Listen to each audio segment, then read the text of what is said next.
this is Susan Pruitt. Welcome to my kitchen and welcome to our website, simplygooddesserts.com. I'm going to show you how to make simple but delicious desserts right here in my own home kitchen. This is going to be geared a lot toward people that have really never done much cooking before too.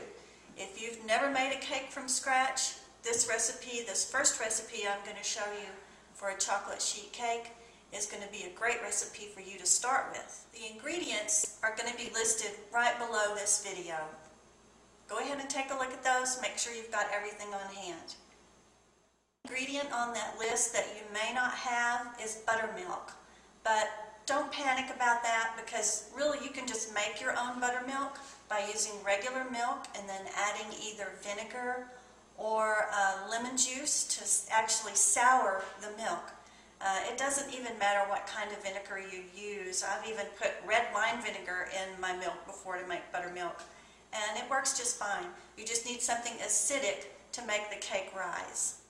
If you don't have buttermilk, or even if you don't have vinegar, maybe you've got a carton of sour cream in the fridge or a carton of plain yogurt. Either one of those would work also, and you can just substitute that for the buttermilk. Go ahead and turn your oven on now. Preheat it to 400 degrees. You need to let it warm up about 10 minutes before we put the cake in. Now you're going to spray these pans with a little bit of no stick spray. If you're going to use this recipe to make a chocolate layer cake and you're going to use your round pans, you'll definitely want to grease and flour them a little more carefully because then when you're done you're going to want to actually turn the cake out of the pan. But for what we're going to do today, we're just going to use these pans to serve the cake out of. We're going to ice it right in here. If you'll give it a little spray with your Pam or your no stick cooking spray, that's really all you need to do. So I'm going to take a minute to measure my ingredients and get everything ready. Then I'm going to show you how to stir this cake together in one bowl with just a whisk and get it in the oven ready to go. Okay, my ingredients are all measured and we're going to stir up the body of the cake real quick. I've got my 2 cups of flour, 2 cups of sugar, a teaspoon of soda, and a heaping 4th cup of cocoa. What that just means is don't be stingy with the cocoa. We're also going to add butter, eggs, and water to this later, but first we're just going to get the dry ingredients stirred together. Okay, so that's all stirred up together.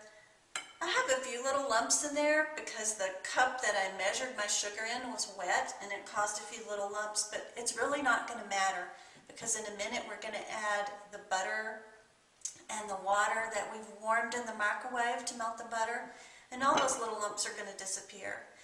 Plus any of them that are left are going to disappear when you actually bake the cake, so don't worry about that. Okay, so this is all mixed up and ready to go. It's all the same color. We're going to set this aside for a minute and get our butter and our water ready to add in here. So one of the ingredients we talked about before was the buttermilk that's going to go in this cake.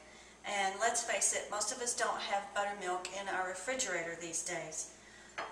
Very easy just to sour your own milk, and you can use that for your buttermilk. Just take a half a cup of milk, which is what your recipe calls for, is half a cup of buttermilk. Just use any household vinegar that you have.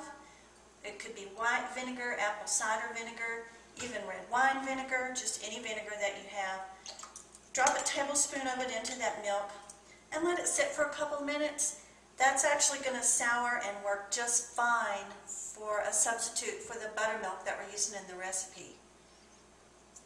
If you don't like that idea, or if you don't have any milk or you don't have any vinegar, grab some sour cream out of the refrigerator and use half a cup of sour cream instead of the half a cup of buttermilk. So here's our big bowl of all our dry ingredients. Here's our butter and water that we just melted together in the microwave. Our buttermilk, which we made with regular milk and vinegar, and then our vanilla. And now we're going to put this in here. There's only one more ingredient that we're going to put in, and that will do very last, and that's going to be 2 eggs. So I'm going to go ahead and put the warm stuff in here first. And we'll just start getting that together. I'm going to go ahead and add in the buttermilk now. keep working it with that whisk. We don't want to overbeat it. This is not a recipe that you want to beat a lot of air into, but we're just going to mix this together nicely, and it's doing well. Next, we're going to add 2 eggs to our beautiful cake batter here. Just going to keep working a few of the lumps out of it. It really doesn't matter if there are a few lumps in it because they're just going to bake right out in the oven. Now we're going to add 2 eggs. We're going to put our vanilla in there. I'm usually pretty heavy-handed with the vanilla. I like vanilla a lot. That's it. This is ready to go in the oven. No big deal, right? Pretty easy. Didn't even need a mixer. Now we're going out of town in a couple of days, so I don't want one big cake here for us to try to eat up in the next 2 days. Our daughter is a college student, however, and food is always welcome at her apartment. So what I'm going to do today is make this in 2 smaller pans. That way we can keep one here, she can take one to her apartment. I'm just going to give them a quick spray and we'll be ready to go. So I gave my pans a spray, and now I'm just going to pour the batter in.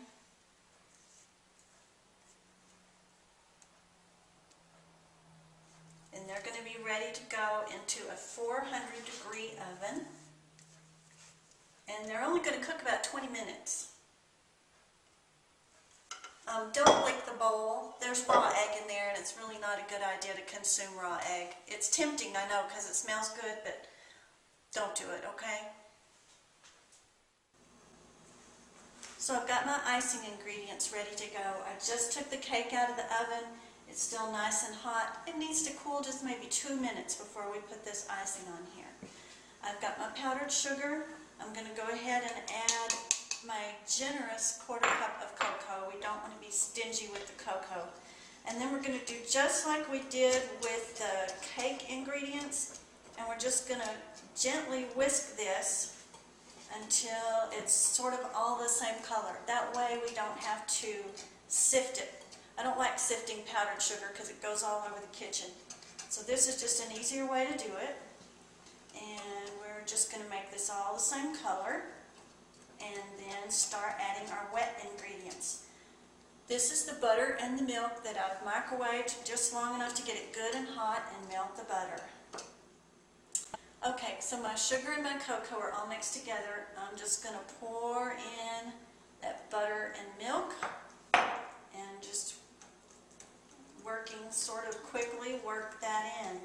Now, if I get halfway through this process and I don't think I have enough liquid, all I have to do is add some more melted butter or add some more hot milk. It's not that scary a process. It usually works pretty easily.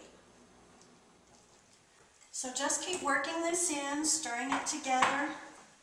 You can see we're getting a good looking chocolate glaze. This is the one you're really going to want to lick the bowl on. And then the last thing you're going to want to do is add your vanilla and work that into your icing.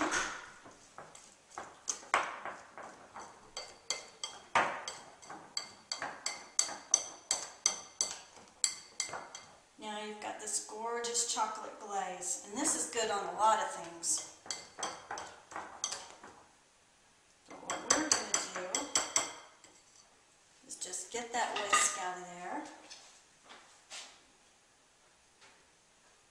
and just pour it onto the cake. Now we're only going to use half of this because the other half of it is going to be for our other cake. Now here's the good part. We're just going to pour this on. It's warm and it's easy to spread around.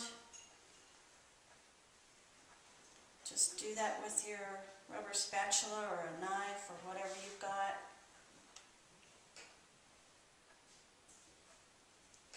Now the wonderful thing about this cake is because since you can ice it while it's hot, as soon as that icing sets in about 5 minutes, that's going to be ready to eat. And it's good.